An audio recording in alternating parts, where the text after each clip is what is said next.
Chapter 5 of 32 Caliber by Donald McGibeny. This recording is in the public domain. 32 Caliber by Donald McGibeny, Chapter 5. Accident or Murder.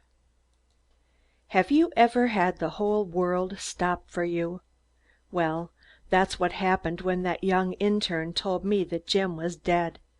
I must have been half mad for a few moments. At least they said I acted that way.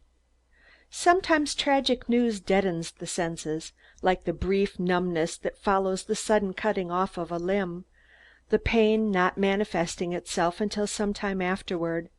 But with me, the fact of Jim's death clawed and tore at the very foundation of my brain.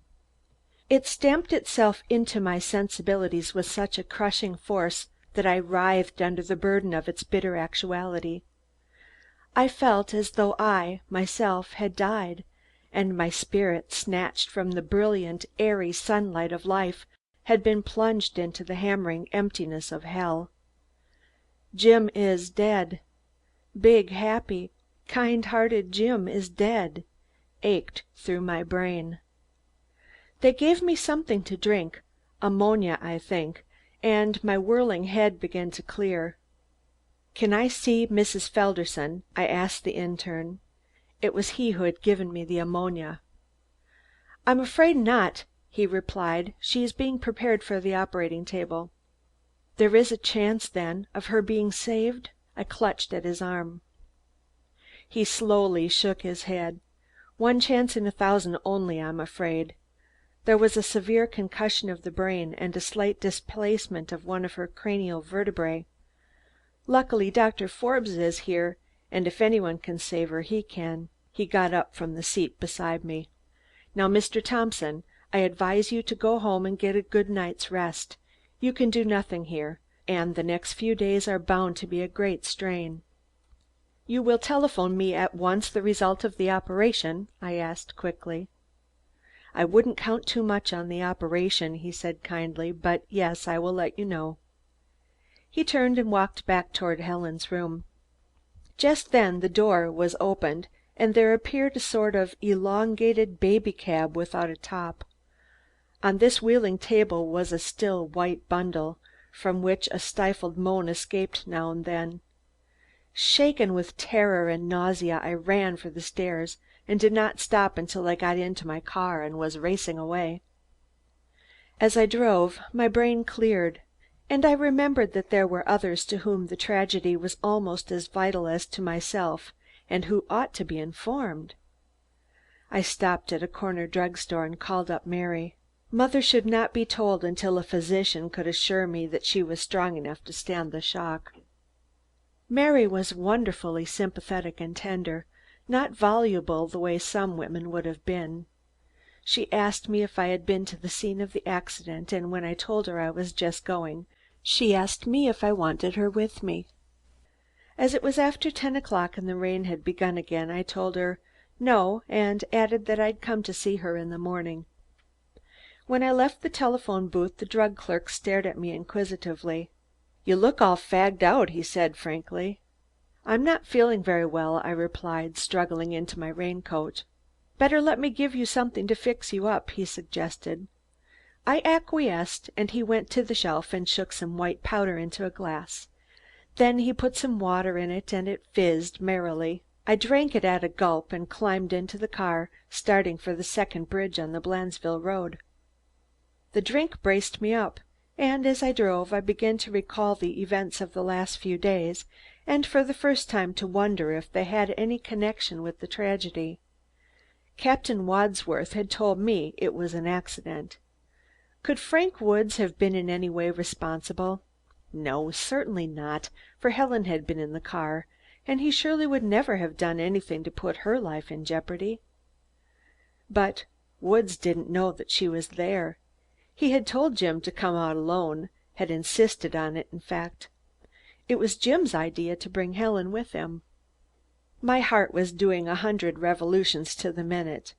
Now that I had hit on this idea, every fiber of my being cried out that Frank Woods was in some way responsible. I tried to urge my car to more speed. The wreck would surely tell me something. I determined to hunt every inch of ground around that place for a clue. Woods would have to prove to me that he had nothing to do with the accident before I believed him innocent. I drove up the long hill overlooking the little bridge that had suddenly assumed such a tragic significance in my life. It lies at the bottom of a hill about halfway between the city and the country club, and on the loneliest stretch of the entire road. There are no houses about, the city not having grown that far out, and the soil being entirely unusable for farming. In fact, there are only one or two large trees near by to break the desolate expanse, the vegetation consisting mostly of thorny bushes springing from the rocky soil. There have been several accidents at that bridge, for its narrowness is deceiving and it is impossible for two autos to pass. Motorists going to the club usually let their cars out on the long hill, and if another car coming around the bend from the opposite direction reaches the bridge at the same time, only skillful driving and good brakes can avoid a smash-up. The matter has been brought to the attention of the authorities several times, but nothing has ever been done, either to widen that bridge or to warn automobiles of the danger. As I reached the top of the hill, I saw that two automobiles had stopped at the bottom, and, noticing that their lights blinked as people passed back and forth in front of them, I was convinced that a small crowd had gathered, probably out of curiosity. I slowed up as I neared the spot and came to a stop at the side of the road. A motorcycle cop walked up to my car. "Inspector Robinson, sir?" "No," I answered. "I am Warren Thompson, brother-in-law of Mr. Felderson, who had the accident." "How did it happen, do you know, Sergeant?" "It was the fault of the bridge again, sir. I told the chief that something ought to be done. This is the third accident in 6 months. We've been trying to find the other car." "What other car?" I asked. "The car that made Mr. Felderson take the ditch," he explained. "He must have been driving fast. He usually did. Many's the time I've had to warn him. And must have seen the other car would meet him at the bridge. He stopped too quick, skidded off the road and turned over in the creek." I shuddered as I pictured the scene. One of the automobiles turned around and the lights picked out the upturned wheels of Jim's car. It looked like some monster whose back had been broken. It was a large Peckworth Pierce touring car, and the force of the crash had twisted and smashed the huge chassis. Several men were gathered around the car, examining it with the aid of a barn lantern. "Where were the bodies found?" I asked, my voice trembling. "Mrs. Felderson was over there on the bank. She was thrown out likely when the car left the road. Mr. Felderson's body was under the machine." While the thought of the heavy weight crushing the life out of Jim sickened me, I thanked God that the death must have been instantaneous. He pointed to a man standing by the wreck. "That man over there? He found them and took them to the hospital after sending one of his friends to notify the police." The man evidently heard our voices and came over to us. "Is this the inspector?" he asked. "No," I replied. "I am Mr. Felderson's brother-in-law." "Oh, I'm sorry," he said quickly. "May I express my deep, deep sympathy?" "Thank you. Will you tell me how you discovered the accident?" "I had been out to Blandesville on business and was returning with a party of friends. As we neared the bridge, one of them caught sight of the upturned automobile in the creek and we stopped. We found Mrs. Felderson first, being attracted by her moans. We went at once to the car, and as there were 4 of us, we were able to lift the automobile sufficiently to get Mr. Felderson from under it. We knew that the woman was still living, but none of us was a doctor enough to tell whether Mr. Felderson was alive or not. We carried them quickly to our car and hurried to St. Mary's, dropping one of my friends at the North District Station to inform the police what had occurred. Afterward we drove back here, thinking we might be wanted in case there was an investigation." "Did you see the lights of any car ahead of you as you came along the road?" I asked. "Did any car pass you, going in the same direction?" "A car turned in ahead of us from the Millerstown road about 10 minutes before. Do you think that might be the car that was partly responsible for this accident?" I queried. Of course no one could be sure in a situation of that kind, but I wouldn't doubt it at all. It left us behind as if we were tied. Another car had driven up while we were talking, and our policeman had gone over to it at once. He came back now, accompanied by a short, heavy-set man in plain clothes. "I am Inspector Robinson, detailed to examine into this affair. Were you the man who discovered the accident?" he asked, addressing my companion. "Yes, Inspector. Pickering is my name. I'm with the Benefit Insurance Company." He told of the circumstances of the discovery to the plain clothes man, who, all the time Pickering was talking, bustled up and down and around the car. Finally he made Pickering show him just where the bodies lay. "Distressing, distressing," the inspector chirped. "Dreadful accident. Dreadful indeed, but quite to be expected with fast driving. If they will risk their lives—" "Inspector," I broke in, "I am the brother-in-law of the man who drove that car. While he was a fast driver, he was not a careless one. I've never known him to have an accident before." The little man irritated me. "That's the way it always happens," came back at me. "They take risks a dozen times and get away with them, and then blooey!" "But aren't you going to find the other car?" I demanded. "What other car?" he snapped. "The one that must have been coming from the opposite direction, that caused this accident." "Do you know there was any such car?" he bristled. "There must have been," I answered. "No accident has ever happened here except under such circumstances. Besides, Mr. Pickering saw a car turn into this road ahead of him not 10 minutes before the accident." Robinson looked from me to Pickering as though we were both conspiring to defeat justice. "Did you see such a car?" he barked at Pickering. "A car turned out of the Millerstown road and went toward the city about 10 minutes before we discovered the bodies," Pickering replied evenly. "Why didn't you say so?" the detective asked sharply. "What kind of a car was it?" "A black limousine with wire wheels. I couldn't see the number." Robinson's humor seemed to have come back. "Now we're getting on," he said, rubbing his hands. "That's better. That's much better. If you gentlemen had just told me that in the first place, we'd have saved all this time." He turned to the motorcycle policeman.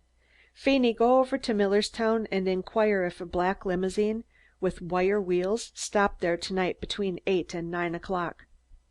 A figure, unnoticed in the darkness, approached. It proved to be a lanky farmer, who spoke with a decided drawl. "I reckon I can help you thar. There was a big limousine tourin' car, wire wheels, went through Millerstown 'bout 8:30, quarter to 9. I know, 'cause it dern near run me down."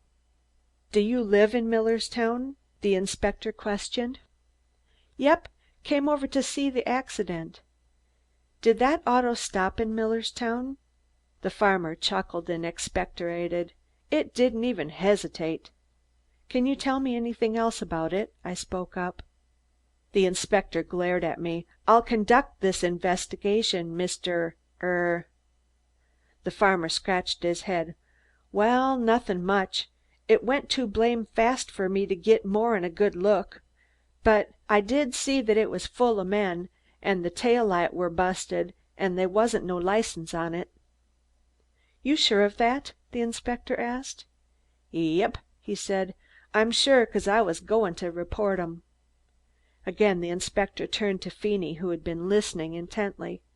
"Feeney, go in and tell the chief to issue instructions to all the force to keep an eye out for a black limousine with wire wheels and a broken tail light and no license tag. My friend," he said, turning to the farmer, "I thank you for your information. By tomorrow night we'll have that car and the parties concerned. By gad! They had their nerve running away after the accident. The damn rascals, killing people and then running away. I'll grill their toes for them."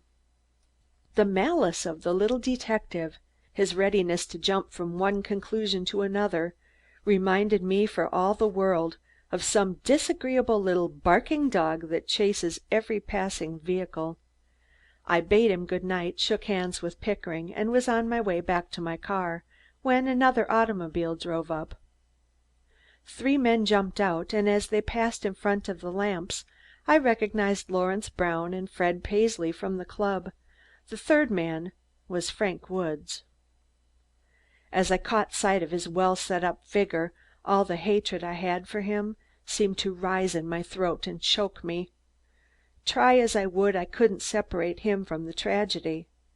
When the farmer said the black limousine was full of men, I realized that Frank Woods couldn't have been one of them, and yet so great was my distrust of the man that I felt like accusing him on the spot. Larry Brown caught sight of me and wrung his hands. "Damn it, old man, I can't tell you how sorry I am." Paisley patted me on the back. "If there's anything we can do, Thompson." I shook my head and tears came to my eyes. They made me realize poignantly how much I had lost. Woods didn't join us.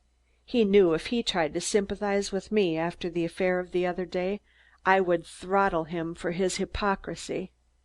"Was Jim killed outright?" Brown asked.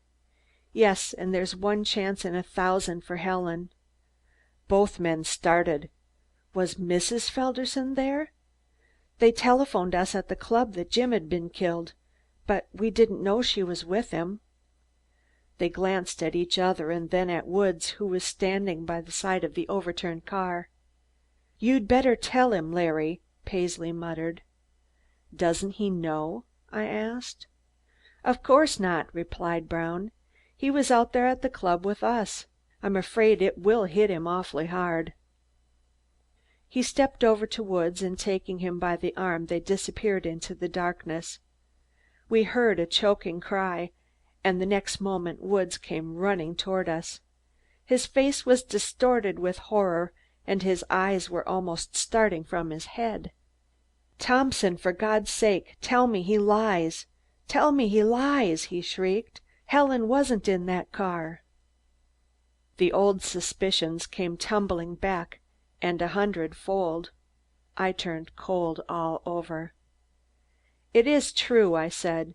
"Mrs. Felderson is in the hospital at the point of death."